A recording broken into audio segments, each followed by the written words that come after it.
90 yaşındaki nenem bile bundan daha net selfie çekiyor. Bu ne ama? Drogba diyorsun, çekiyorsun ya. Yani ben burada demek istediğim şey bu şu. Ben Drogba ile aynı yerde bulundum. Bedava görmesini asla kaçırmaz. Benim yakın dönemde en mutlu olduğum şeylerden biri olsun. Abi daha çok düğün dernek 2'deki sünnet çocuğuna benziyor. Düğün dernek de kendimi aşağılattırmam. Sivas biza. En alındığın linç bu oldu. Yine bambaşka biri ya. Bu da nalet bebe olmuşum burada da. O adam da benzetiyor ya.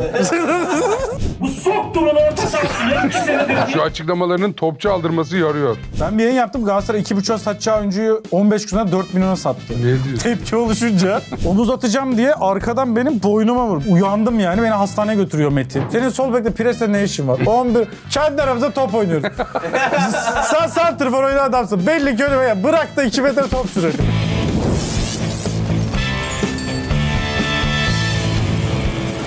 Evet sevgili misafirler, Linç Et'e hoş geldiniz. Linç Et'in bu haftaki konuğu Uğur Karakullukçu. Bravo, helal olsun. Bir baktık, şey yapamadık biliyor musun? Kıyamadık sana yani sen. Yani normalde biz linçi hani insanlar okuyoruz falan filan. Sen nasıl yönetiyorsun abi? Bunu bir seri gibi yapabiliriz böyle. 4-5 program. 4-5 program ama ahlakımız da el vermedi abi. Futbolda demek ki sınır yok. Abi çok başka. Şimdi benim şöyle bir durumum var. Benim yaş grubum şimdi Twitter kullananlara da yakın. Yani şimdi ne olursa olsun şimdi popülarite olarak yine orada. İşte koskoca Mehmet Demirkol adam ona hani daha yukarıda görüyor böyle hani küfür edebileceği biri gibi görmüyor. Ben Twitter'ın başından beri varım yani hani orada zaten takip etmiş. Ben Twitter'a girdiğimde 1000 takipçisi olana star muamelesi falan yapılıyordu. Değil mi? Nasıl bin oldum falan. Oradan beri kurduğun sıcak ilişkiler şu an sana ana avrat küfür olarak geri mi döndü yani? Şu an öyle. Tabii biraz daha erişilebilir. Hem popülarite var hem de erişilebilirlik var. Bu da çok fazla yok aslında. Bir de futbol sektörü tam bir combo yani. 3 gezegen bir yere gelmiş gibi. Ama şey değil ya herhalde. Sen artık o küfürler sana artık hani samimiyetten de. Çünkü mesela överken de küfür ediyorlar seni. Bildin ama hayvan böyle helal olsun diye de giriyorlar. Abi artık biraz yaratıcılığa bakıyorum. Yani küfür kısmına çok bakmıyorum. Yaratıcıysa gülüyor ben de gülüyorum. Şey yok ya, o biraz sektörle alakalı. O biraz benimle alakasından daha bağımsız bir noktada olduğunu gördüm ve artık bundan acı duymuyorum. Hani peki, biraz zor geldim oraya ama. Seni en şey yapan yani en böyle tadını kaçıran, en hatırladığın, böyle seni inciten bir küfür var mıydı? Küfür olmak zorunda değildi yani. Küfür değil de linç. Ya şimdi tuttuğum takımın resmi sitesinden ben yalanlanmıştım ki doğruydu. Doğru bir haberim üzerine ama kaynağını açıklayamayacağım bir doğru haber. Sana anlatırım. Seni yakından tanıdığım bir kişi kaynak. Hadi be, ben kaynak mı tanıyorum? Evet. Girdim sektöre. Bana gelin ana avrat hadi şimdi. Abi bana telefon ettiler. Seni yalanlayacağız. Haber veriyorlar ondan. Ya ben de diyorum ki bu doğru yani. İşte öyle olmadı falan. İşte tepki geldi. Biz seni yalanlayacağız. Sonra kaynağımla konuştuk. Kaynağıma dedim ki beni yalanlayacaklar. Ben senin dediğini söyledim. Dur ben hallederim falan dedi, bir aradı. Sonra dedi ki abi halledemiyorum. Sonra abi bir yalanlama metni böyle ama bunu tekme tokat dövün gibi bir metin yayınlandı resmi sitede. Abi hayatımda böyle bir şey görmedim. Böyle bir saatte, bak bu imkansız bir şey. Bu kimsenin başına gelmemiştir. Bir saatte Twitter'da 5000 kişi gitti. Bu imkansız bir şey. İstesen olmaz yani. Ne oldu çünkü 5000 kişi? Takipten çıktı. Çıktılar ha. O şöyle aslında 5000 değil de mesela 15.000 kişi çıkmıştır. Hani bir olay olduğunda şöyle olur.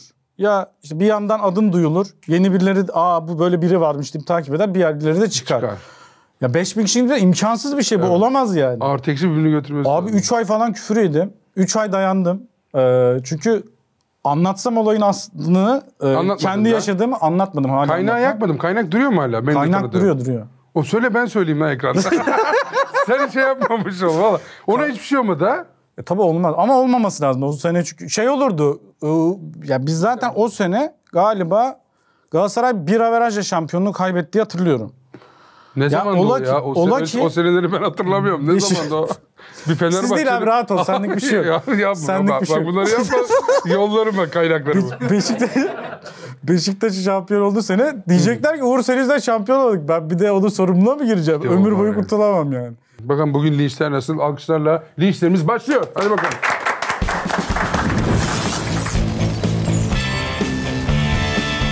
Frankfurt ver bize ya.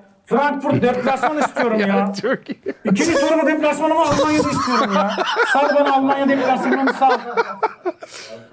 Evet, Almanya'da oynuyoruz. Frankfurt Galatasaray.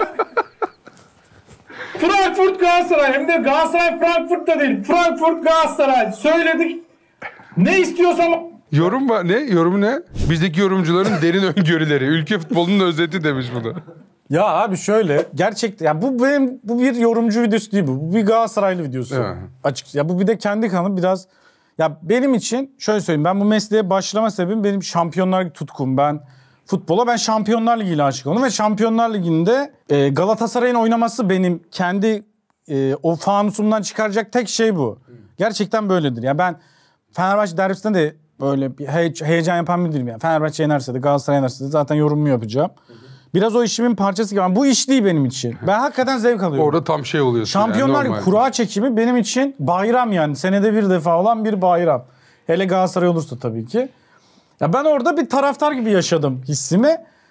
Ve hissiyatım doğru aslında. Yani bir şey değil yani. Bir ikinci torba takımına deplasmanda 1-0 öne geçemez diye kolay kolay. Ya da yarım saat 40 dakika maç sende kalmaz. Ya olmayacak işler oldu yani. Çok Okan Hoca'nın hataları var, takımın hataları var, Barış'ın atamadığı var, o var, bu var, bir sürü şey oldu. Yani günün sonunda bana patladı abi. Yani Okan Hoca %65 top aldı diye mağlubiyetin sorumlusu ben oldum. Biraz bana kaldı yani. Takıma da bir korumuş oldum. Yani yöneticiler de öyle her şeyi sallıyorlar ama 5 yedikleri maçın bile sorumluluğu ben almış oldum. Onlara pek bir hale kalmadı. Sana karşı bir şey değil mi Gazze? Ama çok komik. Ama şu hakikaten çok da talihsiz maçtı ya. Yani işte ben de maçı izledim. Yani hakikaten o Barış atsa full üstün ikinci yarı falan çok talihsiz bir mağlubiyet. Abi üçlük yemişsin gibi bir şey oldu ya. Biz nasıl 3-1 oldu anlamadık ya hani. 1-1 en kötü 1-1 bitmesi gereken bir devre. Evet. Birden kendi kalesine falan atmaya başladı Galatasaray. Böyle bir değişik bir ikinci yarı başlangıcı oldu yani. Çok acayipti ama video gerçekten komik. Mükemmel. Ben bunu bu arada şimdi normalde bunu kimse kolay kolay kimse hatırlamaz bunu. Bunu benim bir arkadaşım var. Alkolik yorumlar. O da böyle spor medyasının arka böyle videolarını kesiyor. Beni iyi tanıdığı için bunu hatırlamış, kesmiş ama koyduğu gibi bütün Twitter'ı ele geçirdim. Ben böyle bir şey görmedim. Giriyorum. Maçtan sonra mı koydu hemen? Maçtan sonra aynen. Hatta bile olabilir. Maçın son bölümünde. Abi giriyorum sana özel hani her daldan bir şey çıkıyor falan ya. Abi yeniliyorum ben. Hani benimle alakalı da değil yani. Belli ki herkese böyle oluyor ya. Çok acayip bir gündü o da. Çok güzel bir şey. Ya bunda mesela bir problem yok tabii ki ya. Burada işin makarası şuna gülmemek imkansız yani. Tabii, aşırı komik yani. Aşırı komik ama bunun bir de ikinci dalgası oluyor abi. İlk dalga gerçekten makarasını mizahını yapıyorlar. Sonra bu futboldan anlamıyorum oğlum ben sonuçta geleceği görme gibi vaat vermedim ki yani. 1-0'da öne geçmiş zaten dedim gibi belli bir yere gelmiş. İlk 40 dakikada haklıydın ya. Aynen belli bir süre haklılığı var yani en azından. Şeyde değil yani hani ben öyle bir vaadim yok. Ya skorları biliyorum. Yani geleceğe dönüş 2 gibi. Gelecekten aldım kitabı. Bütün skorları biliyorum gibi bir şey yok. Ama öngörü de önemli bir şey ya mesela. Şu an Şampiyonlar Ligi'ndeki bunda yayınlanan Galatasaray ile ilgili bir öngörüm var mı? Benim kafamda hep 10 puan 11 puan var. Ama o bence olacak. Ya şimdi bunu şey yaptık. Ama son 9 puan kalacağız. Hazırla 9 puanla kalacağız. Sinirlerim hoplayacak. Ama şu an Liverpool yani tabii mutluluğuyla yani oradan beklenmedik 3 puan. Tam oradan giden bir puan olsun Frankfurt'u. Kaç sayayım sen? Frankfurt'u 3 saydın ama kesin. Frankfurt'u ben aslında 1 saymıştım. Yani şöyle Frankfurt'ta 2 tane maçtan 2 deplasmandan 4 puan çıksa 3 deplasmandan Frankfurt, Ajax, Monaco benim için yeter diyordum ben. Yani 1 de olur 3 de olur gibi bir şeyim var da 5-1'de yenilmezsin kardeşim. Bunda da devam edelim. Bunun yerine olsam bir daha ortalara çıkmam. Abi çıkarım niye çıkmayayım? Ortalara niye çıkmayayım? Ortaya ne olursa abi. Ortaya ne olursa çıkmazsın. Ne olursa abi maç skoru yani bu arada maç skor tahmini yap hadi. Derbiden önce olur böyle şeyler yayınladı. Hadi bir skor tahmini. Skor tahmini saçma sapan bir şey. Skor tahmini yapılabilecek bir şey değil. Ya maçın nasıl geçeceğini tahmin etmek daha önemli bence. Ama şeyde bilemem ya çok yanıldığım bir şey olursa da ben öz eleştirimi yapıyorum ama ya işte bu maç iyi olur dediğimde kötü oluyorsa bu sonuca çıkıp ben oynamadığım sürece buna bir dahilim yok. Ben edilgen bir öğeyim aslında. Dışarıda medya biraz abartılıyor. Devam et. Adamlar reklam için demiş Uğur Karakulukçu 10 tane yiyor. Bedava görmesini asla kaçırmaz. Bu arada bu benim yakın dönemde en mutlu olduğum şeylerden biri olsun. Yıllık mı anlaştınız? Ya şöyle, evet, tabii ki kanalın uzun süre bir sponsorluğu var. Abi şöyle, tipimle alakalı bilmiyorum. Burada Veli Yiğit'ten özür diliyorum. Abi Veli Yiğit bildiğin çizgiyi açmış yiyor. Böyle yana. Ben de aç da değilim. Bir şey de değilim. Yani tam tersi bir durum var aslında. Ben dedim ya şimdi paket açmayayım. Veli'den 2 tane alayım. Yiyorum yani. 2 tane yiyeyim gözüksün. Herkesin yemesi gerekiyor entegrasyon gereği. Abi ben 2 tane atarken elime çay daldığım için böyle sanki orada çilingir sofrası kurmuşum gibi bir efekt oluştu. Ben çayla alakalı olduğunu düşünüyorum. Abi bu 40.000 like mi ne aldı? 3-4 milyon falan görüntülendi. Bu birkaç hesapta daha var ama çok gülmüştüm. Ama çok şey ya abi yani evet. Saç sakal da şey böyle hani anladın mı? Senin için Adada bulmuş normalde gibisin. böyleydim. Evet şu an bak bize gerçekten ne güzel gelmişsin. Bizde de entegrasyon yok. Bekliyoruz. Tıraşımız olduk bekliyoruz. Sevgili markalar. Devam edelim.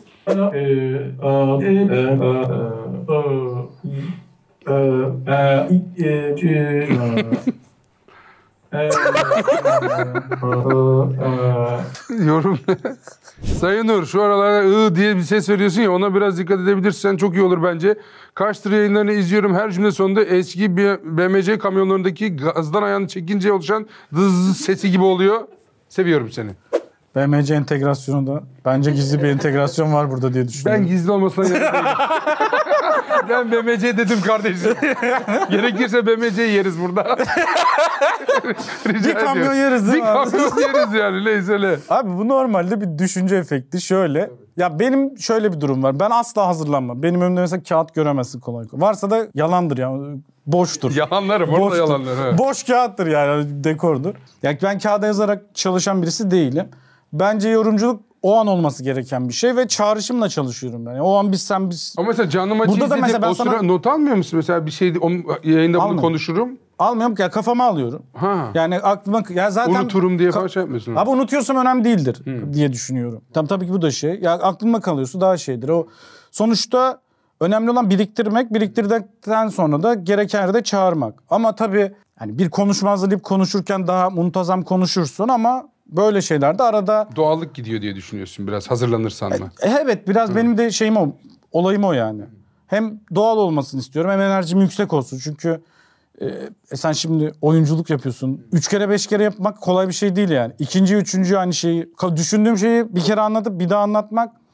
O zaman mesela yarısını anlatmıyorum, onu fark ediyorum ben. O yüzden çıktığım zaman o an ne oluyorsa onu yaşıyorum. O an yaşıyorum gerçekten. O yükseldiğim, sinirlendiğim şeylerde de hakikaten heyecan duyduğum şeylerde de o var. Aslında senin o bazen yaptığın atıyorum bunu söylesem mi söylemesem mi tereddütünü o an yaşadığın şeyler var ve çoğunda söylüyorsun Evet, zaten. çoğunda söylüyorum. Ama o zaten o doğallıktan geliyor. Orada pişman olduğun olmuyor mu? Mesela bu kadar doğal olmasaydım ulan şu kelimeyi demeseydim dediğin bir şey de hani mesela bir sert bir olay var diyelim. Onu sert bir şekilde söylemen lazım. Hangi kelimeyle söyleyeceğini de mi önceden hiç tasarlamıyorsun yani? Ya artık şimdi şöyle bir şey de var. Ben şimdi artık 38 yaşına giriyorum yani. Ben 22 yaşında televizyona çıktım. 16 yılda az bir süre değil yani. Çok ufak tefek aralar haricinde de sürekli çıkıyorum. Bir de ben hafif de işkolik de biriyim. Bu bana yetmiyor deyip bir de kendime kanal kurduğum için. Ben sürekli yayındayım yani artık kilometrem yüksek. Ayırt edebiliyorum diyeyim. Yani ondan çok çekinmiyorum. Sert bir şey çıkıyorsa da o demek ki benim içimde o varmış yani. Bir iki kere şey oldu sadece. Ya bana yöneticiler bende pek konuşmazlar. Ya da gelip ya Uğur niye böyle dedim. Benim hiç diyalogum yoktur. Zaten mesafeli de dururum. Bir iki kere böyle yöneticim üstüne Uğur bize böyle demiş dedi. Mesela bir yöneticim. Nasıl ya böyle mi demişim falan hani. Sonra videoya atsınlar falan diyorum. Bakıyorum. Da demişim harbiden. Devam edelim. Bu ne abi Allah aşkına? Bu abi şöyle bir şey. Ben burada Çin'deyim. Bu Dünya Basketbol Şampiyonası. Ben de bir marka davetiyle Garanti değil bu. Garanti BBVA Linçete sponsorluğu çok sevindim. Öyle bir çok güzel. Tam hayalimdeki konu. Çok güzel. Şu an her yerden marka konuşuyoruz gerçekten. Yani şey değil, o milli takım formam benim. Beni bir marka götürdü. 3 maçı da izleyeceğiz, döneceğiz falan. Yani Türkiye devam ederse falan. Ben de burada alakası bu maçtan 45 dakika önce falan yeni girmişim. Orada da bir araba reklam müziği çalıyor. Ben de arkadaşlarımla dalga geçiyorum. Orada eğleniyorum, dans ediyor gibi. Abi sonra maça başlamaya 5 dakikada çın telefonlarımıza yağmaya başladı bir şey. Bir baktım bu global yayında verildi. Yani sen 20 bin Çinli arasında benim dansımı nereden buldun ve ekrana verdin? Yani bu Türk yayını değil. Bu bütün dünyada. Tek şeyim şu, bu Çekya maçıydı. Amerika maçında olsaydı bir global bir efektim olurdu. Olurdu. Global efektim olurdu. O zaman orada bir görsel şey kaçırdım. entegrasyonu ondan sonra. Burada peki bu ne yapıyorsun yani? Şöyle dans ediyorum. Ha, bu, bir tamam, saçma anladım. sapan. Yani oradaki melodiyle alakalı bir... Alakalı. Aslında dalga geçen bir danstı da öyle olmadı tabii ki. Marka, seni götüren marka sevindi mi böyle bütün her yerde çıkmasına? Gözükmüyor ki abi. Adamlar Hiçbir şey yok. boşuna götürdük. Adamlarla ilgili hiçbir şey yok üstünde değil mi? Aynen. Ya. Ekmeği garanti yedi. Devam edelim. Abi hayırlı olsun, çok benziyorsunuz. Teşekkürler, iyi günler. Şimdi benim köpeğim daha küçüktü o zaman.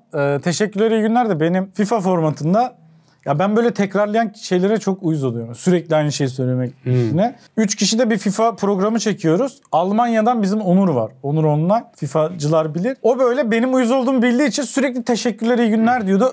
1,5 yılım bununla geçti. Herkes olur. Herkes bana görünce teşekkürler, iyi günler diyor. Orada bir şey yazmış. Ben onu seviyorum ya. Onun bana benziyorsa ben gurur duyuyorum. Devam et.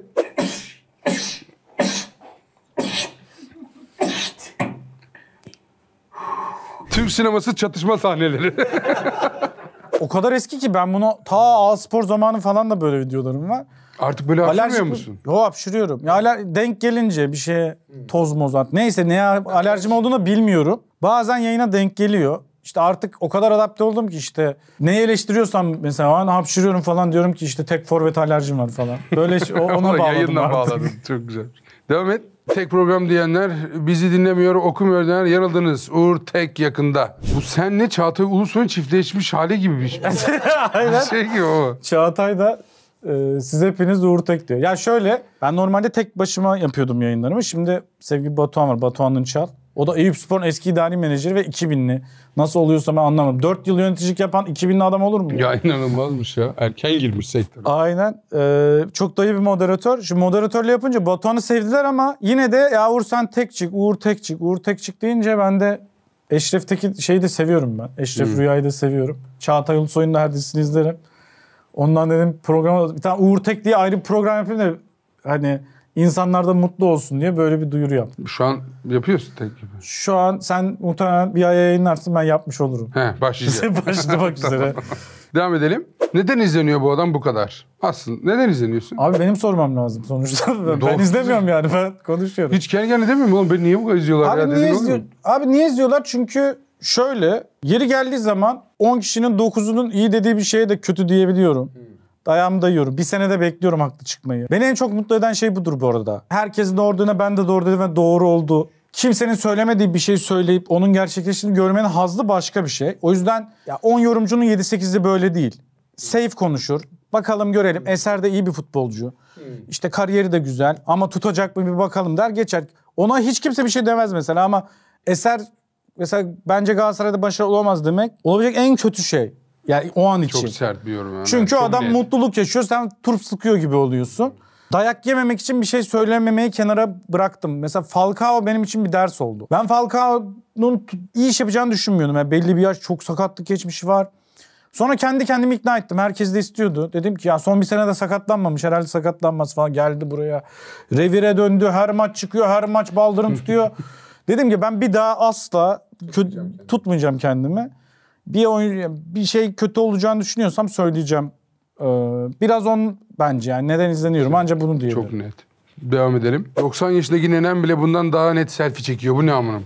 Ya Drogba hareket haline. Drogba geldi. Drogba diyorsun, çekiyorsun ya. Yani ya bunun şeyi olmaz ki ya. Ben burada bir sanat filmi çekmiyorum yani.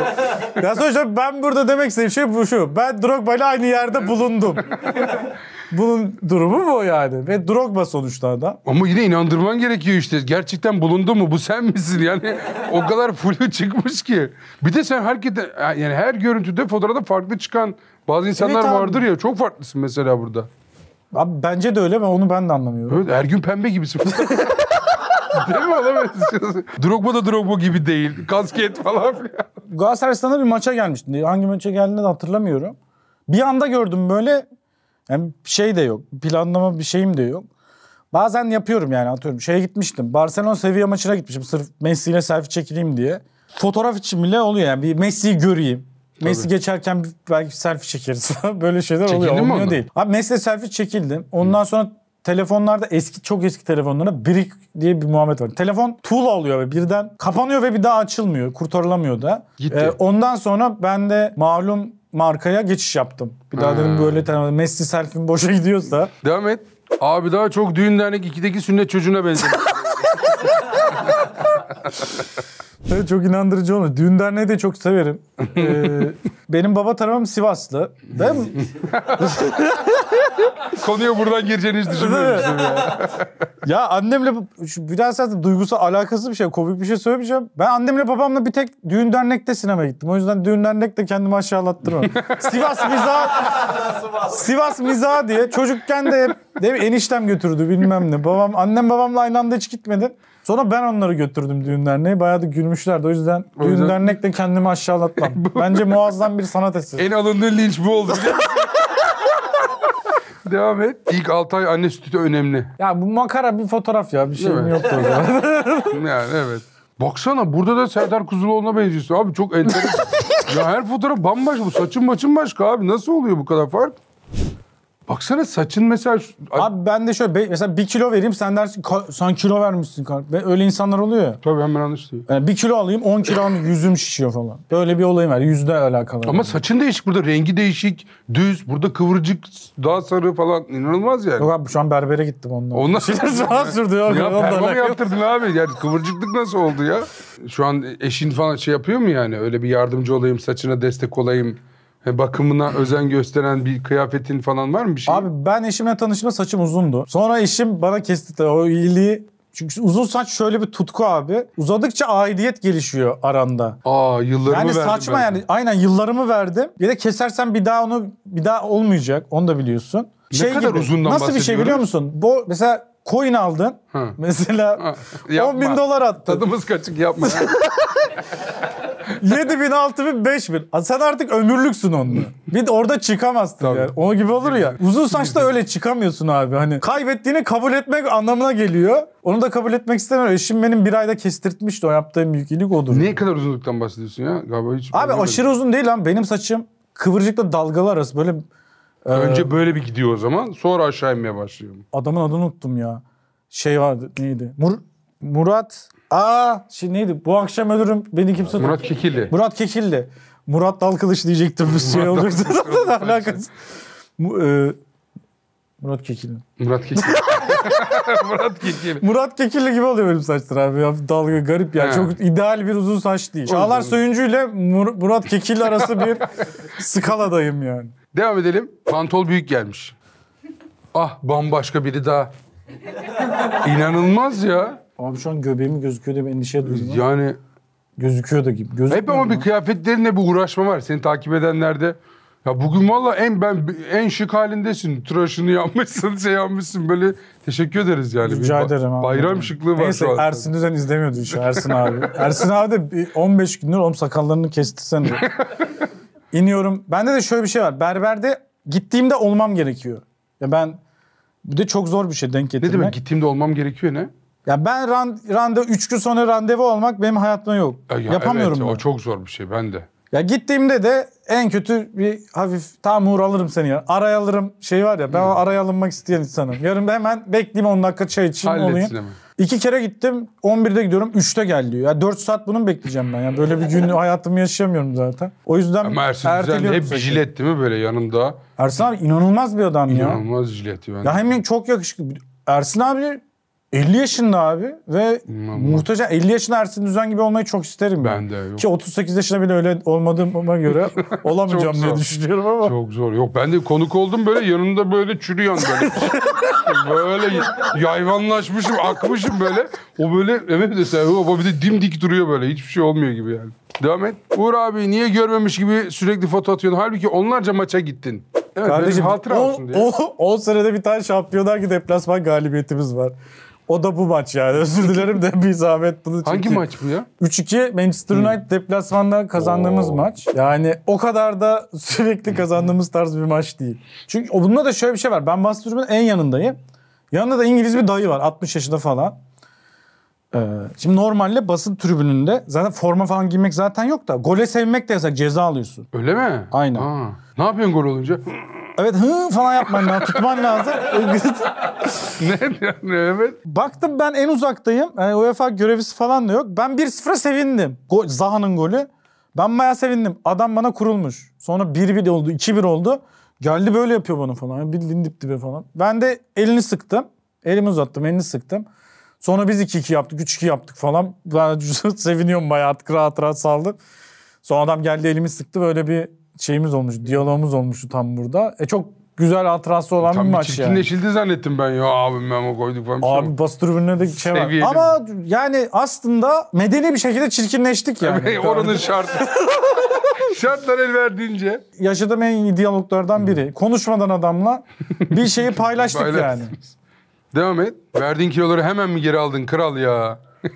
Yine bambaşka biri ya. bu da nalet bebe olmuşum burada da. Yok bu bir reklamımız. Çizi de yiyoruz. Yok bu bir reklam. Özür diliyorum da eşimden. Bazen abi gel hadi fotoğrafını çekeyim ya. Ben fotoğraf çektirmek istemiyorum. Bunları hepimiz yaşıyoruz. Bu öyle bir fotoğraf ya. Şu an niye foto çektiriyorum ki? Bunu kim çekiyor abi? Bunu eşim çekti. Neden? Ya o an iyi gözüktüğüne düşünmüş. Bilmiyorum ki yani. Hayır ama bu şu an bir şaka yapıyor gibisin. Arkayla ilgili bir şey mi? Hani bir ya da mutlu olduğunuz bir anın bir şey mi? Kafede hani bir şey var. Abi yemin ediyorum hatırlıyorum. Sadece bakışıma baktım ve o hissi geldi sadece. İstemiyordum. Sadece 2021 olduğunu hatırlıyorum. 2021 pandemi dönemleri hala bitmemişken. O zaman pandemi bitti ne güzel dışarıdayız. Olabilir. İlk yemeğimiz abi sen falan. bunu niye anlamlandırmaya çalışıyorsun? Düz fotoğraf ya. Ama bu kadar hani mutlu olmayı bir şey yapmak istedim ya. Mutlu değilim ki abi. Baksana nasıl mutlu falan değilim. Değil misin? Gerginlik yani. Full artı full gergin. Yani gülüyor gibi de yapmam lazım. Başka bir şey gözlerimden. Seri katil gibi fotoğraf abi. Devam et. Kardeşim sen ekrana çıkma be. Ekran adamı değilsin. Maalesef hareketler falan, konuşma, mimik, diksiyon sıfır. Sen bilgilerini gazetadan paylaş. Orası iyi. Abi bu da köfün ya. Oğlum nasıl bir Bu gözlüğü kaybettim. Salman Tin gibisin burada da ya. İnanılmaz. Allah burada daha kısa saç, daha sakalsız. Ve yakışıklı mesela. Burada bayağı yakışıklı. Çalıyormuş. Abi inanılmaz yakışıklısın burada mesela. Vallahi mi ya? Vallahi bak bu çok iyi abi. Gözleri kapatınca demek ki... Abi gözlüğü çok yaklaşınca, gözleri kapatınca, ellerle de vücudu kapatınca harika çıkıyorsun. Bu adam da benzetiyor ya. Hayatımda çok benzetmem. Her fotoğrafı bir şeye benzettim gerçekten. Ne diyorduk? Ha. Ya bu mesela şey, ya yorumuna itiraz edemiyor. Çünkü şimdi benim bir argümanım var. Katılmayabilirsin ama ben mesela bundan olmaz deyip susan biri değilim. Şu yüzden olmaz, bu yüzden olmaz. İncina cicina 5 dakika anlatıyorum ben. Sonuçta benim argümanlarım kendince güçlü. Yani fikri tutarsız bir şey konuşmam ben. Tutarsızlık bulamadığı için bu sefer şahsına yöneliyor. Benim eleştirilerimin böyle olması biraz bununla alakalı. Yoksa mesela yaptığım yoruma itiraz edemediği için. Birebir sana saldırarak rahatlıyor yani. Bu işi böyle çözebiliriz. Devam edelim. 3 kere üst üste top sektiremeyecek adamlar kanaat öndeki futbolu yorumluyor. Ya bu ülkede bir de bu işten para kazanıyorlar. Yazık günah ya. Bak bunda belli ölçüde haklı.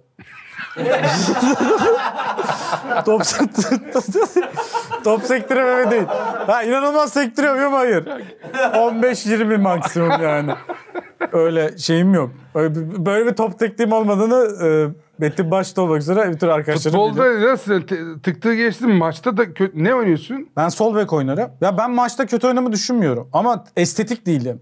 Kazmayım yani. Ama yakışmıyor takımın yani. işine yarıyorsun ama. Ben yaradığımı düşünüyorum. Ben savunmayı yaparım. İyi mi? Koşuyor bir de Uğur abi koşar ya. Ne yapacak? Teknik yok. Şey yok. Koşacak yani.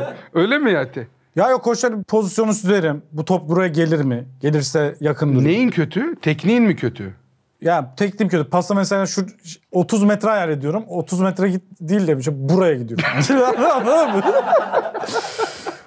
Böyle problemler var. O başka tarz. Ufak problemlermiş. Yani. Ya öyle bir iddiam yok zaten. Ama şunda haklı. Normal şartlarda bir İngiltere'de, bir Amerika'da baktığın zaman işte NBA yorumlayan Charles Barkley yorumluyor. Shaquille O'Neal yorumluyor. İşte ne bileyim Richard Jefferson yorumluyor. NBA'den çıkmış isimler çok nadirdir. Sağ dışından gelen. İşte İngiltere'de Gary Lineker'i, Gary Neville'ı, Bir sürü adam var. Bunların hepsi sahayla temas, Şampiyonlar Ligi'nin Tijerani yorumları. Ama bizde şöyle bir bakış açısı var. Ya ben futbolcuyum ve ben yorumculuk mesleğini çok iyi biliyorum. Ya da ben çok iyi yorum yaparım. Hayır abi, bu başka bir meslek. Ve mesela şey bilmiyor adam. Kendi oynadığı dönemde bile mesela diğer takımları takip etmemiş. Ya da ligin genelini takip etmemiş. İdmanını yapmış, maçına çıkmış. Geri kalan vaktini futbola ayırmamış. Şimdi doğal olarak insanlara verebileceği şey genelde az kalıyor. Ben burada hani eski futbolcular tamamı anlamda demiyorum. Yani biraz birikimi olan, biraz deneyim, analiz kabiliyeti olan zaten çok sıyrılıyor aradan. Ama çok az var zaten. Çok ciddi fark yaratıyorlar. Eski futbolculardan iyi yorumcu olan ne kadar az var. Aynen öyle. O yüzden biraz biz boşluk dolduruyor gibiyiz. Ben demiyorum ki Şampiyonlar Ligi'nde 30 tane golüm yok. Keşke olsa. Çok isterdim yani. Ama bu biraz şey gibi. Ya 80 milyon kişi arasında ilk 50'ye girmek gibi. Herkesin hayali zaten Süper Lig'de büyük takımlarda futbol oynamak. Her erkeğin vardır o hayali. Her erkeğin hayali. O yüzden ona da hele çok büyük saygı duyuyorum. Hele bu pas falan yani imkan. Benim öyle bir hayalim çok. Hiç denedin mi? Futbolla abi ilgili yürüdün mü böyle bir, yani lisede, ortaokulda böyle bir yazılayım falan öyle bir şey? Benim akademik kariyerim bayağı iyiydi. Küçükte. Ben 5 yaşında okula başladım da. Ben 17 yaşında üniversiteye gidiyordum. Spor dışında spor dışında akademik kariyerim, matematik falan çok iyiydi. Mühendislik okudum aynen. Bitirdin mi? Yok. Son sene medyaya kaydı abi. Hayat beni biraz sürükledi gibi oldu. Ailen demedi mi bitir oğlum mühendislik falan demiştir, sıkıntı olmuştur. Abi dedi sonra işe girdim. Oğlum niye işe girdin? Askere gitmeyeceğim falan. Sonra dedim bedelli. İşe neyle girdin? Mühendislikle girmiyordun ama sporla ilgili, yorumculukla ilgili. Yo, ben şöyle oldu. Ben yorumculuğa başladığımda okuyordum. Sonra öyle bir noktaya geldi ki ben 7 senede bitiremeyeceğim ve atılacağım gibi bir noktaya geldi. O sırada bir mucize eseri af çıktı. Sınırsız af gibi bir şey. Ben bütün işleri bırakıp okula dönüyorken iyi sınırsız çıktıysa ben ömür boyu hani okul kenarda dursun, ben şey yapayım değil mi? Öyle de oldu bu arada. Hala duruyor. Hala şansın var mı? Öyle bir af mıydı Son yani? bir yılım var. Bir yıl Yıldız Teknik Üniversitesi'nde şeyim var. Bir yıl gidersem makine mühendisi olurum. İstesem. Yani, istemem. Niye isteyeyim? Ya genel olarak şey ama. Bence Türkiye'de işler biraz boşluktan kaynaklanıyor. Yani İngiltere'deki, Amerika'daki gibi olsa başka olur. Peki bu işte bu matematik zekanı, bu sayısal zekanı bu işte, bu sözel hikayede kullanıyor musun yani? Tabii ki, tabii ki. Yani kolay kolay şey unutma. Yani tarih ezberleme gibi değil de biraz işte finansallarını, işte bu kaç para, ben 17-18 sene önceki adamın kaç paraya gittiğini hatırlarım ama ezberlemek değil yani. O para bende iz bırakıyor yani. Ben herhangi bir rakam gördüğümü çok unutmam. Devam edelim. Uğur Karakuluç'un saçlar dökülmediğinden beri Yıldız Teknik makineyi bitiremediği. Harbiden helal olsun. İnanılmaz bir yorum. Çok iyi. Abi tabii bitirenler bitiyor değil mi? Kolay değil yani. Ama bir senen kalması inanılmazmış ya. Bir senen kaldı ama kaç ders kaldı? 7 yılın birikimi mi? Yok. Yok. Bir senede 7 yıl. Benim biraz öyle olmuştu. Bizde öyle hani bağlı dersler azdı. Son senede böyle o 40 bir ders mi ne verdim de bitirdim yani. Abi 3. sınıftan birkaç dersim var. 4. sınıf bitirme tezleri falan duruyor yani. Kolay yani. Bayağı hakikaten bir yıl. Gerçek bir yıl ayırmam lazım. Öyle hani hem o. Öyle yaparsam 3 yıl daha giderim yani. Muazzam bir yorum ama. Kaliteli bir yorum. Devam et. Uğur Karakuluççu, Emre Bol ve bu gibi 3-4 tane daha isim var. Bunlar spor yorumcusudur ancak ve ancak Sözüm Ona yorumcu olabilir. Bu isimler ülkemiz futbol kalitesini yaptıkları Sözüm Ona yorumlarıyla, Sözüm Ona'yı sevmiş biliyor musun? Sözüm Ona yorumlarıyla aşağı çeken ve kaliteyi düşüren isimlerdir. Abi şimdi bu arkadaş, ben tanıyorum bunu. Çok güzel. Bak, bu arkadaşın nickini yazın, sonra da mesela Karakullukçu yazın. Bundan 38 tane daha falan çıkar. Adam hayatını benim bu şeyi yapmamama adamış. Mesela Emre Bol da figüran yani. Emre Bol'la alakalı bir tweet değil bu. Onu da bu benimle alakalı. Adam takmış bana, bilmiyorum yani, sebebini de bilmiyorum. Hayatta hiç da görmedim. Görmedim, bir şey de olmadın. Yok abi. Öyle şeyler var mesela hiç. Hatta şeylerim de oluyor. Mesela benim kanalımda şu an Galatasaray Emresu benim haterımdı. Oğlum sen benden niye nefret ediyorsun diye başlayan bir hikayemiz oldu. Öyle çok iyi ilişkiler de kurdum. Şey de öyle, Trabzonspor programı yapıyoruz Gökhan Erdem'le. O da bana sallarken ya DM atıyorum, ne alaka şimdi, bu niye yazdım falan. Öyle tanışıp çok iyi arkadaş olduğum insanlar oldu ama böyle... İsmet'le de ister misin böyle bir arkadaşlık? İsmet... Bir DM'ye bakar. Ya İsmet... Çok sevdiğinden belki. Fazla takık ya, bilmiyorum abi. Şeye dönmesin yani hani. Birden bıçaklanmayayım yani, anladın mı? Öyle Böyle bir şey. tutkulu bir şey bir. Tutkulu bir hater ya. O belli bir seviyenin üstünde. Ya bir şey bulur mesela 12 yıl önce de yazmıştır. 7 yıl önce de yazmıştır. Düzenli nefret. Düzenli Çok bir iyi. nefret Hiç şey yani. yok. Hani. Bunu da hak edecek ne yapmış olabilirim yani, onu bilmiyorum. Devam et. Bu aralar çok sık Sözüm Ona spor yorumcusu olan... Sözüm ona ne abi? Bence İsmet. Uğur Karakulukçu videoları düşüyor önüme. Hemen hemen hepsinde agresif, küstah, kendini beğenmiş, kibirli tavırlar. Uğur Karakulukçu'nun yorum yapmaya başladığı ilk zamanlar geldi aklıma. Nereden nereye? Abi Şu an şimdi- şey diyor, başta daha mı yumuşaktın? Abi başta çocuktum yani. Yani insanlar diyor ki sen NTV Spor çıkıyor. Abi tamam da 16 yıl oldu ya. Ben 16 yıl aynı yaşta ve aynı şekilde kalamam ki. Yani hayat olarak hani deneyimin artıyor, içine deneyimin artıyor. Hatta o aslında bir amatörce bir başlangıç gibiydi. Yarı amatör bir işti yani NTV Spor'da çıktığım program. Agresiflik deniyorsa ama ben hep tutkulu, hep heyecan. Orada da çok heyecanlı anlatan biriydi. Biraz kibir deniyor yani. Senin o söylemen yani kendinden eminliğin daha egosantrik ve kibirli algılanıyor. Yani sen hani sen daha mı iyi bileceksin gibi bir hani atıyorum bir futbolcu iş yapmaz sakat falan filan dediğinde sen daha mı iyi biliyorsun gibi bir hissiyat yaratıyor insanlara demek ki yani. Abi öyle Sen de onu ispatlamaya olabilir. çalışıyorsun. Öyle olabilir de benim işim bu. Sen nasıl mesela 9-6 mesai yapan adam orada işiyle uğraşıyor. Ben de bununla uğraşıyorum. Yani tabii daha fazla zaman ayırıyorum. Daha iyi biliyorum demiyorum bu arada. Çünkü abi futbol o kadar subjektif bir şey ki bunun doğrusu yok yani.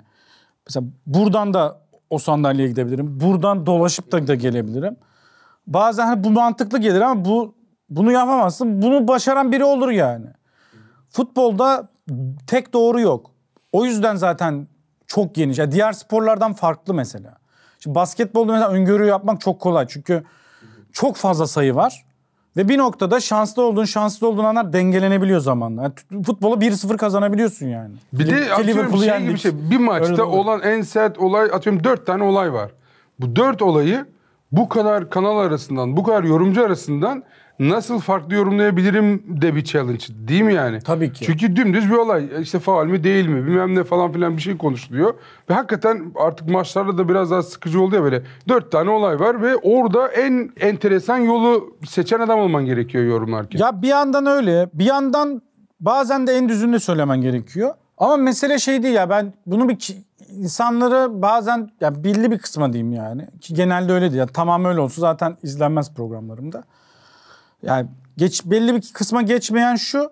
Ben bunu üstencil bir tavırla söylemiyorum. Ben sadece fikrime inandığım için inanarak söylüyorum. Bu kadar yani. Hani bunu kimsenin kabul etmesine gerek yok. Devam edelim. Uğur Karakulukçu yine spor yorumcusu değil, Galatasaray amigosu olarak yorum yapıyor. Evine yollayın PlayStation oynasın. Abi buna alındım çünkü ben kendi PlayStation'ımı kendim aldım ya. Ben PlayStation 4'e kadar benim yoktu. Şeydi ailemle yaşıyorken hiç PlayStation olmamıştı. O yüzden sürekli bu PlayStation özellikle bir şeyim var. Çocukluk zaafı gibi. Kaçta? 4'te de mi alamadın? 4'te aldım. Ha, İlk 4'te. PlayStation'ım 4 benim. 3'üm yoktu mesela. 5'te biz seninle hangisinde oynamıştık ya? Bir Biz turnuvada. 4'te oynadık. Onu açacaksan bunu bir kenara bırakalım. O konu başka. Ya çok geç almışsın sen de ailen Abi. biraz öyle.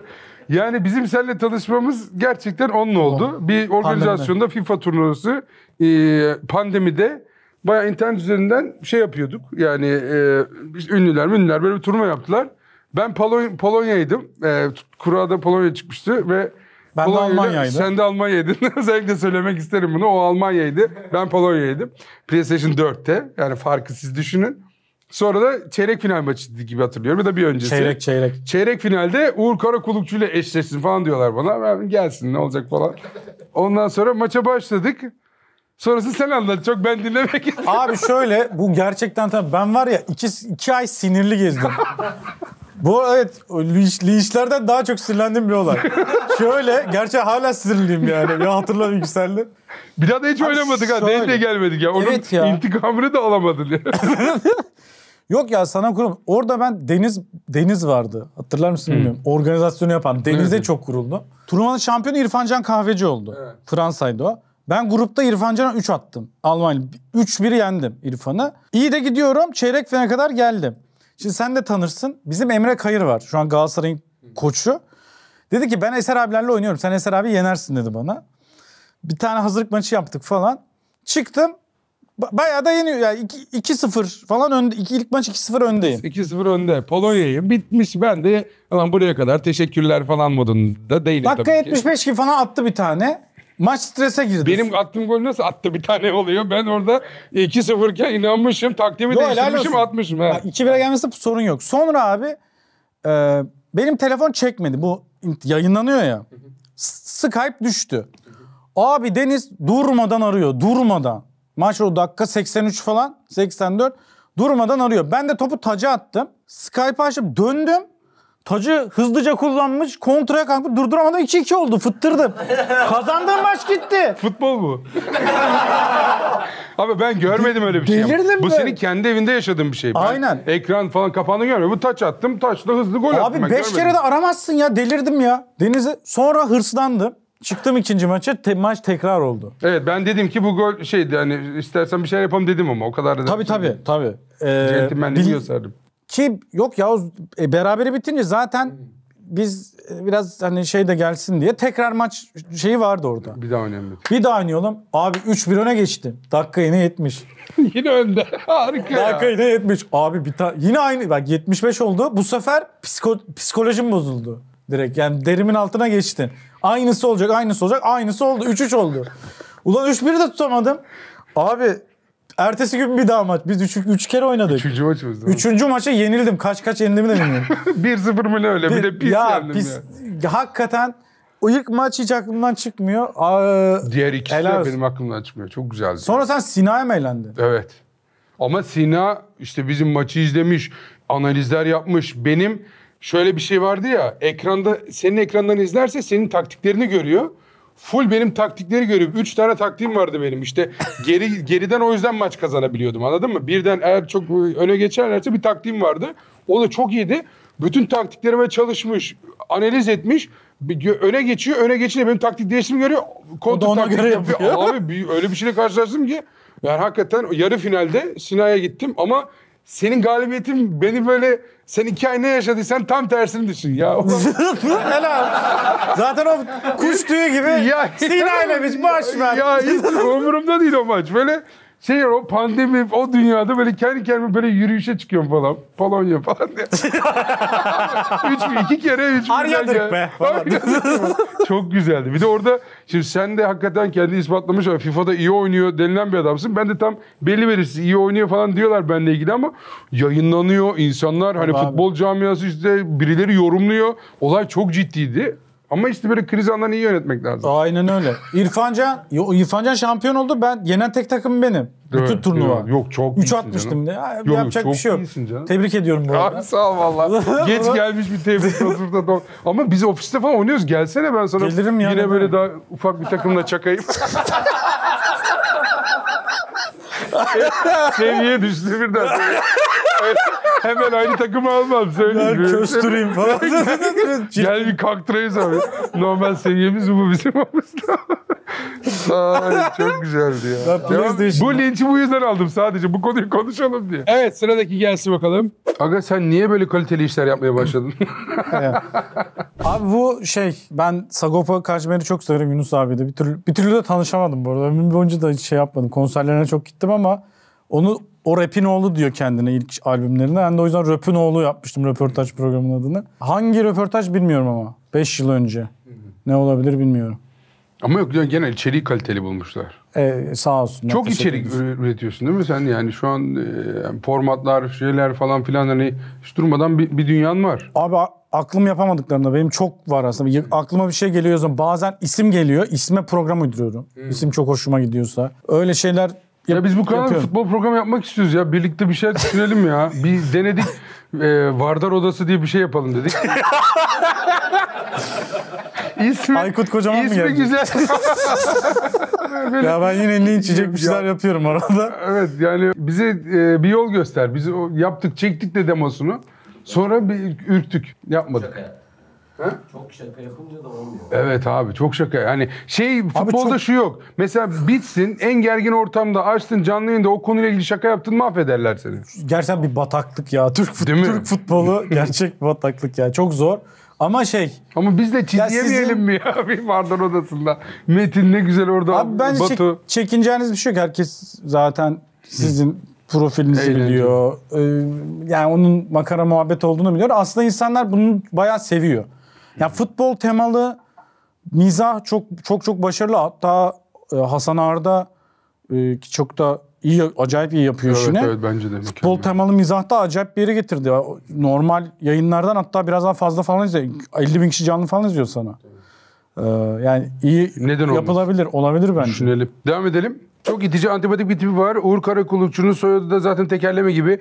Bir kul karakullukçuya sormuş. Al bu karakullukları karakullukçuda karakulluğa tuttuktan sonra gel bu karakullukları karakullukçuya ver dermiş gibi. Abi bunu nasıl yazdın ya? Bunu nasıl üşenmedin buna ya? İnanılmaz. Gerçekten yazmış. Bir de yani tamam dediğin gibi bin bir tip çıktığı için antipatik bulabilir, bir tip itici bulabilir de burada da öyle bir çok da itici bir tipim yok. Evet, burada da çok iyisin. Kime? Enes Batur'a benziyorsun. Enes Batur. Kapatıyorum lan kanalı. Vallahi Enes Batur ya. İnanılmaz abi. Devam edelim. 3 ay yönetime sağladıktan sonra ilk maç erkekler demiş. Metin Pılısı İşte beni gerçekten... Ama zaten böyle anlar yaşamak için sallıyoruz sonuçta sallama. Ya böyle yönetime falan salladın gittin maça hiçbir geriliyor musun biri bir şey diyecek mi falan diye? Yok abi ya şöyle... Taraftardan bir tepki alma falan. Abi ben taraftar grubuna yaptığım eleştirilerden bir iki olay yaşadım aslında yani bayağı. Yani kanalıma falan insanlar geldi böyle. Ana haberlere falan çıktım. Ana habere konuk oldum. Evet, onu biliyorum. Öyle şeylerim oldu ama şöyle... Ana habere konuk olacak kadar mı oldu ya? Ha, Oldu. ha. Bayağı. Uğur Karakullukçu'ya saldır falan. Öyle haberler oldu. 2020 falandı galiba yanlış hatırlamıyorsam. Ama ben stada gittiğim zaman Ultrastan'dan da gelip fotoğraf çektiren falan oluyor. Muhabbet eden oluyor. Hiç öyle şey yok ya. Tabii ki seven sevmeyen vardır ama hiç öyle Tepki olmuyor çok yüzde fazla. hiçbir problem yaşamadım. Yani rahat giderim. Fenerbahçe stadına da rahat giderim bu arada. Fenerbahçe'de Beşiktaş'ta ben tribünden maç izlemişliğim var. Yakın dönemde. Yani böyle profilim yok aslında. Yani bu ne düşünüyorsa onu söylüyor insanlar kabul ettiği için. Yani o an eleştirirler ama genelde yine saygı duyarlar. Ben sadece onu sağlamaya çalışıyorum. O yüzden ya da bu farklı tabii. Bu hangi maç bilmiyorum. Metin bunu yaz. Başa herhalde bu. Bunda da iyi öngörüm vardı. Neydi? hangisi? Öngörüsü neydi? 3-0 öndeydik. Dedi ki bir daha iç sahada hiç maç puan vermeyiz dedi. 3-3 bitti maç. Sonra verdik mi vermedik mi? Ya şöyle burası bir arkadaşımızın locası. Bana dediler ki bu loca uğursuz. Bu locaya gidince biz puan kaybediyoruz. Sonra abi Icardi, Osimhen, Rövaşat'a Icardi abuk subuk goller 3-0 oldu. Ben de çom ağzımı açtım dedim. Ne oldu lan dedim 3-0 oldu. Ve 40 yılda olmamış bu arada. 40 yılda Galatasaray içeride 3-0'dan maç vermiş. Verdi abi 3-3 bitti. 3 ay bitti. Bunu galiba maç esnasında attı. Çünkü böyle bir şey olmazdı. Normalde. Burada 3-0 falansınız belli ki. Yüz ifadesi öyle duruyor. Çok mutlusunuz. Gözlerimden okunuyor zaten. Devam et. Evet. Abi ya. Şu tekniğini bir görelim. Ya yakışıyor mu abi kaç yaşında? Bak bugün Yok, çok kötü ya. Bu da değil ya. abi Toşko gerçekten Toşko'nun montajı ikisi farklı anlar. Şimdi Metin de burada bana şahitlik edebilecek durumda. Abi bu maçta da iyi oynadım bir de. Bu maçta da iyi oynadım. Montaj neresinde bunun? O kazıma işiyle yok penaltıyı kaçırdım ayrı. Bu Yani. maç bitti. Bu tamamen zevkine 15 penaltının 11'i falan kaçtı bu arada. Ama Toşko sağ olsun öyle bir malzeme vermiş ki bu kısmı sadece ben böyle vurmuşum gibi. Herkesin bütün penaltıları kaçırdı. Ya kaçırıyoruz da eğleniyoruz, kaçırıyoruz eğleniyoruz. Öyle bir sekans aslında. Maç içinde bir durum değil. Maçta olsa kaçırmaz mıydın Şimdi yani? 10 kişinin onda inanmayacak ama ben aslında iyi bir penaltıcıyım. Maç içinde Metin de bilir. Maç içinde 4 penaltımı 4'e yani 2-3 senedir oynuyoruz. Bütün penaltıları attım. Burada da bu adam gidip bu videoyu koydu ve benim bütün emeğim mahvoldu. Ama tabii burada fikir değiştiriyorum. Burada öyle bir şeyim var. Yani Ne yapacaktın da ben ne hep yaptın? kalecinin soluna vururum. Kaleci arkadaşımız da Görkem galiba. Ortada durmuyor, solda duruyor lan. Son anda fark ettim. Ne alak, niye solda duruyor? Yani öbür tarafa çevirmem lazım ayağını da. Onu koordine edemedim. Dönmedi yani. Dönmedi ya. Öyle bir kazamız oldu. Toşko'ya da buradan. Biraz da böyle tekrardan. havadan gidiyor. Panenka tarzı bir şey de dibine de dalmıyorsun aslında değil mi? Bu şey yani. Ya Oraya ben bu sefer öbür de kalecinin sağına çevirmek zorunda kaldım ama sonra bir de koştuğum için beceremedim yani. Bu söyleyecek başka bir şey yok. Normalde Diyorum o kadar peki. kötü vurmuyorum. Buna yorumlar abi. var, çok var ya. Feci. Vuruşa bak. Adam hayatında okulda bedenlerde bile takımı alamayan tiplerden. Oynamayı bilmeyip bu kadar at tutan adama saygı duymam. Ya şu videodan sonra ya şimdi onun yerine koyuyorum. Adam haklı abi. Ama bunun arka planı öyle değil. Ama Arka Toşko da planı yani değil. seni gerçekten ateşe atmış yani. Sanki kendi çok iyi vurdu. Kendi de kaçırdı. Ya yapacak bir şey yok. Ama acayip eğleniyorum. Ya bu benim şöyle söyleyeyim, yakın dönemde yaptığım en beni mutlu eden işlerden biri. Burada çok iyi arkadaşlıklar edindim. Evet, Metin'le herhalde. de aslında diyalogumuzun gelişmesine vesile oldu. Evet. yani çok Emircan, İrek, Kubilay Aka, say bitmez Batuhan burada. İşte 50 kişi de saymam bir girdim ama. Falan öyle geliyor yani. Bir kere de bayıldı sağda. Yiğit Kim Koçak bayıldı? beni bayılttı. Ne diye bayılttı? Abi arkadan boynuma omuz attı. Ben de hatırlamıyorum. Yani maçın özetini gördüm abi. Bayağı maçın özeti, sonra bir uyandım yani. Beni hastaneye götürüyor Metin. Neyse o sıra olanların her şeyi hatırladın. Abi şöyle top sola doğru açıldı. Yiğit de kendi Haaland zannettiği için sol beke pres yapıyor. Senin sol bekle presle ne işin var? 11 kendi aramızda top oynuyoruz. Sen santrfor oynayan adamsın. Belli ki öyle veya bırak da 2 metre top sürelim. omuz omuza yapacağım diye ki Yiğit bu arada ya benim 2 katım kütleli bir adam yani bayağı. Manken biziniz zaten, çok da iyi bir oyuncu. Yiğit de çok iyi bir insandır, iyi de arkadaşımızdır. Omuz atacağım diye arkadan benim boynuma vur. Ben de Yok oldu. reset attı benim kafam. Ben yüzüm sürünmüş. 2 dakika uyanmamışım. Kubilay dilimi tutuyor falan. Yok canım. Bu ya. öyle bir O şey. bayağı Ertesi sert. hafta maça gittim. Bir daha. Yine hiç vay be. Metin'e teşekkür ederim hayatım kurtardı, hastaneye götürdüğü için. Hastaneye mi götürdün? Ölü balık gibi düştü abi, bir koydu. Uğur abi böyle düştü. Allah Allah. Evet. Ama sonra bir şey yok dediler. Abi, Yani demek ki inşallah acayip yoktur. İnşallah yoktur.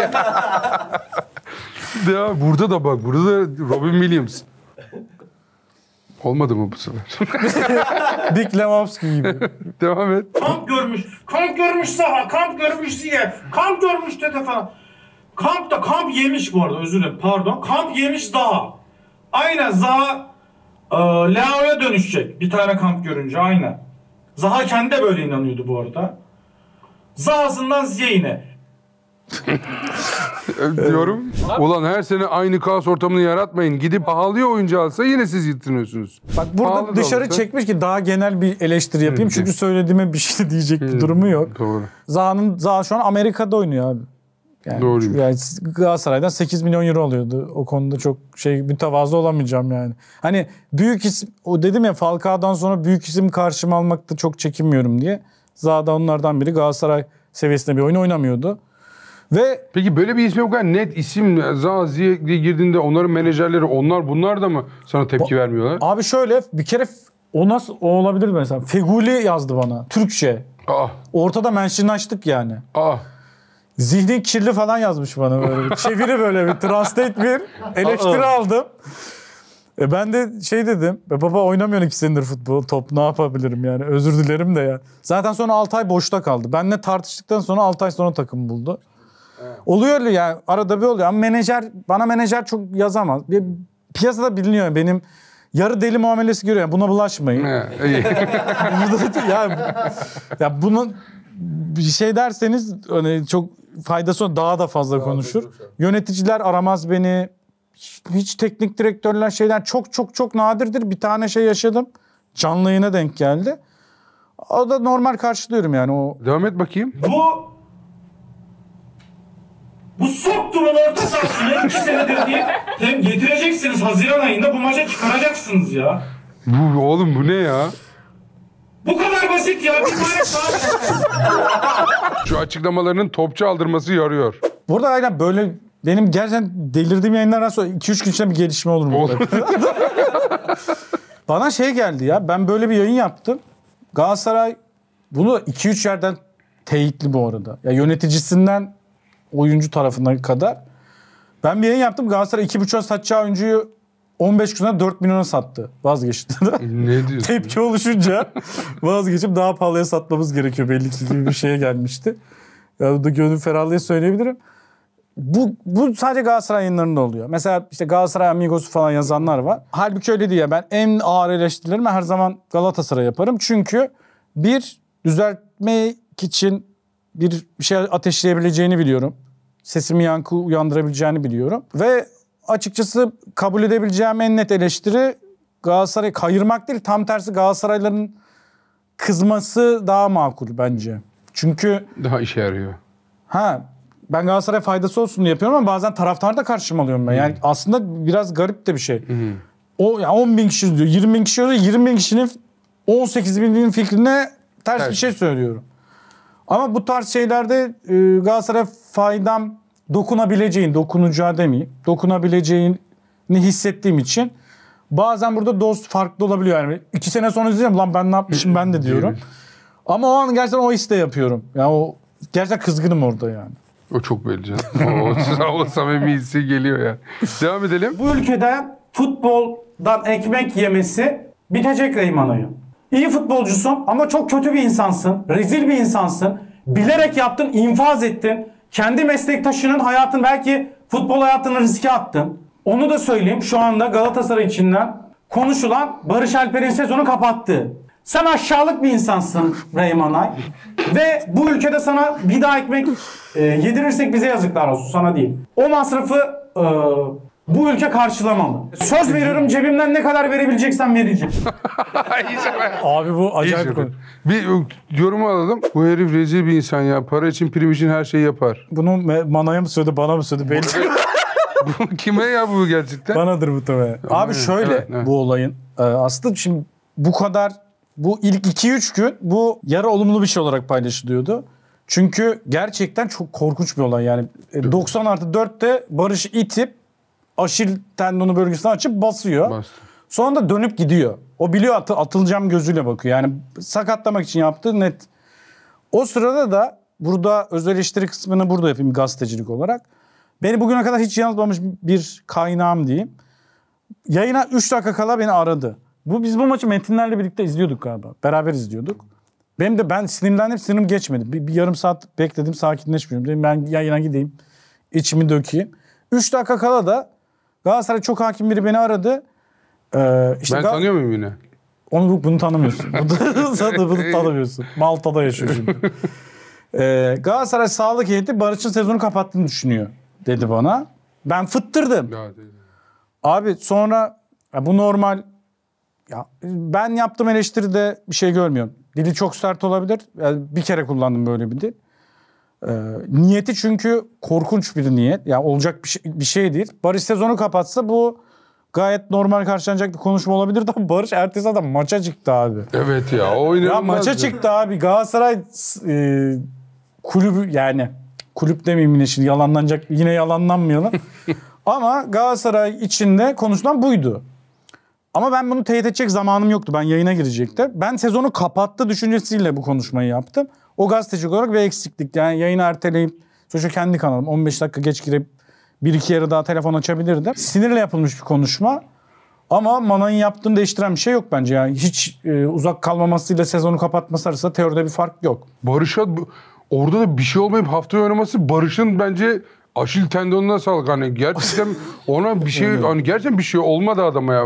Biraz pozisyon sert miydi ya da yani o kadar hani gerçekten de adam o kadar sert girmedi mi aslında? Biz uzaktan kameradan mı yanıldık? Ama adam sert duruyordu. Orada işi de yok bu arada. Ya gol araman lazım. Normal santrfor ileride kalır. Birileri top kazanır, onu atması lazım. Yok, bir sinir vardı, o belli yani. Sinirli bir şekilde gitti. Zaman geçirme falan hikayesine bir daldı ama herhalde kendi daldığının çok sert olduğunu düşünmediği için geri dönüp yürüdü. Ya geri dönüp böyle yaptı. Şey yaptı. Ya Manay'ın orada kurtarır yok da. Ben yine ama şu an artık o kadar meme oldu ki bu. Şey falan diyorum arada kızlar. Reymanay değil santrfor aslında falan diyorum böyle. Şeyleri dönüyor. Kırmızı kart da görmemiş. Evet, kırmızı da görmedi bu arada. O da var. Evet. Ya kırmızısı önemli değil. Ben geri hala dönsem. oynuyor mu ya? Gitti. Dubai'ye gitti. Benim Ha, dediğim gitti. oldu ya. Gitti. Devam et. Format sayesinde hocaların taktikleri ortaya çıkıyor. Sivasspor teknik direktörü geldikten sonra Sivasspor düşüşe geçti. Şimdi Başakşehir teknik direktörü geldi. Sıra Başakşehir'in düşüşünde. Uğur Karakulukçu çok büyük GS'lisin abi. Okan Hoca burada şampiyon oldu bu arada bu sene. Ocak ayında geldi. Hocaya benim taktik tahtam var. Evet bayağı orada taktikleri anlattırıyorsun abi ya. Abi çiziyor, anlatıyor. Abi şimdi günlük rutini her yerde konuşuluyor. Ben de şöyle düşünüyorum. Ya bunun eğlencesini dibine kadar yapmak lazım. Ya tabu oynamak, işte eğlence programı yapmak ya da iyice dibine kadar taktiğini konuşmak lazım. Hocalarla onu yapıyorum. Hocanın da haberi yok. Bana da dediler ki hoca sana 15 dakika ayırdı. Yani bu 15 dakikada bitmez falan. Hoca geldi dedi ki ne taktik tahtası ya falan. Oturdu böyle program başladı. 45 dakika konuştu abi. Bir keyif aldı böyle Okan Hoca.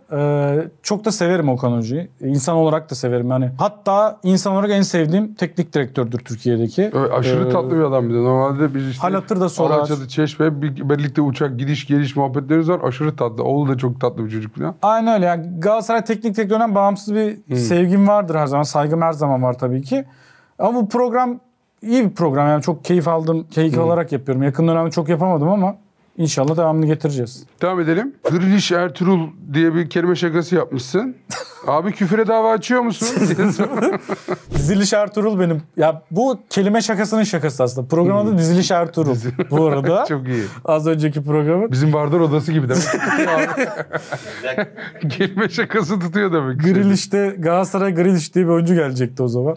Avusturyalı orta saha öyle bir. Ama bu kötü şakayı bilerek yaparsın ya. Öyle bir şaka. Tabii o da güzel bir şaka. Bunlar keşke bunlar gelse. Bunlar biz abi yok bunları ama çok zor bulduk. Biz küfürsüz linç bulmak için 30 kişi aynı anda çalıştık öyle diyeyim sana. Yani çok. Devam et. Uğur aileme tanışmaya geldi. Biz balkonda çay içerken bir baktık Uğur salonda uyumuş. Evinde hissetmiş demek ki demiş. Biri eşin yazmış. Evet. Ailesi tanışmaya gittiğinde uyudun mu? Uyudum mu? Uyumuşumdur ya. Benim için sıradan. Ben her yerde uyuyabilirim abi. Öyle bir anlık gidebiliyor musun tak diye? Ya ben uykum olsun şurada müsaade et ben. Siz bu muhabbet ederken şurada uyurum ben. Tak diye. Uyurum. O çok ama iyi bir şey ya. Gün içinde falan ara bir kestirme devam. Öyle. Çok iyiymiş. Eşim bu konudan mutsuz galiba. Yok yani benim eşim bu arada işin eğlence mizah tarafında keşfedilmemiş bir yetenek benim eşim. Sürekli böyle benim üstümden çok şey yapar Twitter hesabı. Şimdi kendimi de yakıyor gibi oluyorum ama şeydir. Çok böyle mizah tweetleri benim üstten çok atıyor. Evde nasıl bir tipsin? Yani baba olarak, eş olarak falan nasıl bir tipsin yani? Orada da böyle hani kararlı fikirleri şey olan, yok öngörüleri olan falan. O hiç yok mu? Biz çok zıt karakterleriz şimdi ya. O mesela temizlik bağımlısıdır. Ben de şu 15 gün kalsa 15 gün kaldırmam. Öyle yaşıyorum. İşte temizlik bence eğer böyle bir hizmet satın alınabiliyorsa birine vereyim parayı yapsın. Ve bu yeter ki benim hayatta olmasın. Öyle yaşayan benim. Çok zıttız normalde. Ama dengeyi buluyoruz. Kızım apayrı canım ya. Kızım en aşık olduğun noktanın 10 katı falan. Yani asla yerine bir şey koyma imkansız yani. Onun bir hareketi ben bütün günümü, her şeyimi değiştiriyor. Kızıma da bu anıyı bırakmak bu büyük bir keyif. Oh, süper. Öpüyoruz. Sağlıkla büyüsün inşallah. Devam edelim. Bunların üçü de aynı kişi değil mi? Feyyaz Yiğit. Feyyaz Yiğit'i çok severim. Oytun Erbaş'ı o kadar Feyyaz Yiğit kadar tuttuğum bir yaklaşımı yok ama Feyyaz Yiğit muazzam bir komedyen. İşte 1001 tipten biri benziyor gibi bir şey oldu. Bu da Ekşi Sözlük röportajımdan galiba Pena'da. Ama şey vardır bir de bana sallamak için işte bu zaten futbolun Oytun Erbaş'ı falan yazıyor. Yazanlar oradan da bileniyorsun. Devam et. Sarı lacivert yakışmış. Harbi lan bu arada. Fena da durmamış. Fena durmamış. Olabilirmiş biliyor musun? Reyman Ayda iyi santrfor zaten. Yapıyor şey oluyor bazen. Denk gelmiş. Benim öyle şeylerim yok. Ben maviyi aşırı severim bu arada. Normalde hep mavi giyinirim ben. Öyle bir şeyim yok yani çok da. Mavi cins mi? Entegrasyon mu? Neden olmasın? Kıvanç'a benzeyen bir fotoğrafı varsa olabilir. Devam edelim. Bu neymiş? Gececiler akar mıyız? 35 yaşında adam 13 yaşındaki ergenleri eğle ev araba yaptı. Vallahi çok garip zamanlarda yaşıyoruz. Abi benim kanalımın yaş ortalaması 25-44 bu arada. Ha. Yani %75'i 25 yaşla 44 yaş arası. Ama bunu da hani şey diye değil, övünmek için demiyorum. Her yaş grubuna hitap etmesi güzel bir şey, değerli bir şey. Bu biraz kimi sevmiyorsan ona söylenen bir şey. Bu da genel bir yorum yani aslında. Ev araba yaptın mı? Evim kira, arabam vuruk bir de. 3 aydır sanayiye götürüyor. Şimdi bebek olunca bana dediler ki 2 hafta kalması lazım. 2 hafta veremem yani. Devam edelim. Çevir kazı yanmasın. Ayhan Akman olayı nedir abi? Şimdi şöyle, ben yüksek bir yayın yapıyordum. Galatasaray'ın bütün transferlerini eleştiriyorum. Orta saha gelmemiş. Benim bütün olaylar orta sahaya çıkıyor 2 sene önce. Orta saha gelmemiş. 10 tane kanat alınmış falan, saçma sapan bir transfer dönemi. Ben de eleştiriyorum. O sırada bir ay önce falan öğrendiğim bir altyapıyla ilgili bir şey aklıma geldi. Ben yine aynı yüksek tona eleştirmeye devam ettim. İçinde Hamza Akman falan da geçiyordu. Şimdi o kısmı da kesip sosyal medyada kesit paylaşmışlar. Ayhan Hoca da onu görmüş herhalde. Ben de yayına devam ediyorum. Ayhan Hoca'nın telefonu vardı bende. Yayına baktım, Ayhan Akman arıyor. Açtım telefonu. İnsanlar bunu yayına müdahale gibi algıladığı için anlatıyorum. İşte Uğur, ben Ayhan Akman dedi. Biliyorum hocam diyorum. Yayında da var zaten. Nasıl şey dedi. Yayındayım hocam diyorum şu anda. Nasıl yayındasın ya diyor. Gece çünkü 2.15. Nasıl yayındasın ya diyor. Bu saatte mi olur falan. Öyle mi, yayındayız, ben size arayayım falan dedim. Orada sinirli mi konuşuyor mesela? Çünkü orada konuşmasını merak ediyorsun. Ne yayınlan falan filan gibi. Ya orada ben anladım zaten, o tahmin ettim ne üzerine aradığını. Sonra yayını kapanınca aradım. Şimdi o da açıkçası, ya ben daha önce bu tarz bir iki şey yaşadım. Ben çekinecek birisi değilim. Ben Galatasaray aktif futbolcusunu, ya beni tehdit ettiğini televizyonda anlatmış adamım yani. Çok çekinmem o konularda. Ya biraz baba olarak çok üzüldüğünü, yani çocukların hedef haline geldiğini bunun yüzünden gibi bir şey söyledi. Şimdi Hamza yine 19 yaşındaydı. Efe 17 yaşındaydı. Şimdi 18 yaşa gelmemiş bir çocuk benim yüzümden üzülüyorsa ben de üzülürüm yani. Anlayışla karşıladım onu. O konuda üzerine düşününce bir tekrar toparlamak gerektiğini hissettim. Ben 1-2 gün sonra tekrar konuştum. Aslında genel bir altyapı eleştirisi yapıyordum da o şeye döndü yani. Sadece Akman ailesine üstüne kaldı gibi oldu. Onu toparladım, bir konuşma yaptım. Ben de hata yapıyorum yani. Şampiyonluk kutlamasında şey falan yuhlama meselesi doğru mu? Ama müdahale değil. Yayını arayıp yayına müdahale değildi ya da gerçekten bu arada bana bir fikir dayatmaya kalksa ben onu da kabul etmem.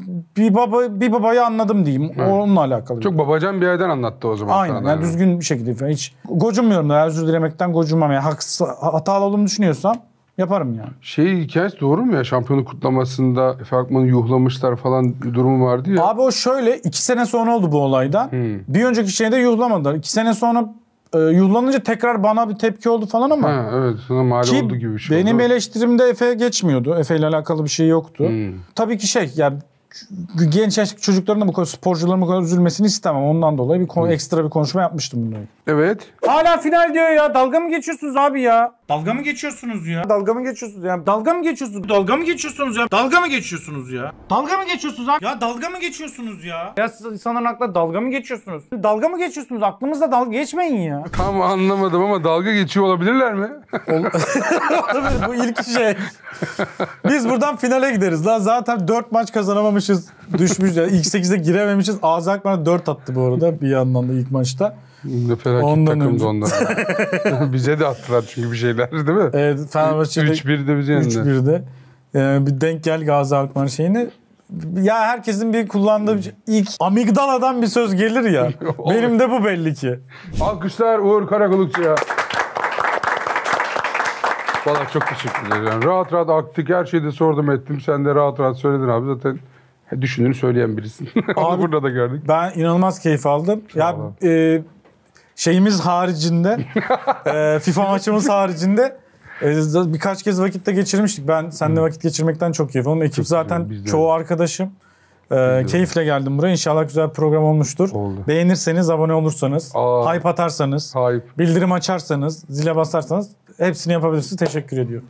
Biz işte bunları hiç yapmıyorum ben finalde. Lütfen hype atın.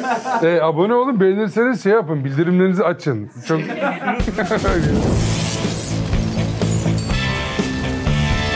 Konuk müzemize hediyeni... Şöyle abi, bu Totti imzalı bir top. Ne diyorsun? Totti. Totti, onun imzalı bir dekor, aslında büyük daha hikayesi olan toplarım da vardı ama bu dekorunda daha kolay kullanırsın diye bunu verdim. Bayağı Totti, gerçek Totti mi? Tabii Totti imzaladı. Ne diyorsun ya? Nerede? Ya, Roma falan maça böyle bir özel bir yine Messi gibi izin aldığın bir ortam. Abi biraz bir tane saç ekim firması İstanbul'a getirmişti. Totti mi? Beni de davet ettiler. Ya Çok kötü bir hikayesi var ama. Sonuçta abi üzümüne bağırı sonra tot imzalı top veriyoruz işte. Ne yapsın? Estetik dükkanı açılışında böyle fotoğraf bu. Ben fotoğraf çektirdik ve imzaladı orada. Bize Abi hediye tamam, etti sağ olsun. Totti tottidir. Açılışa Tabii. da gelse düşünüp getirmen, kendi evindeki özel bir eşyayı getirmen çok anlamlı. Alkışlar Uğur Karakuş. Ya kardeşim çok teşekkür ederim.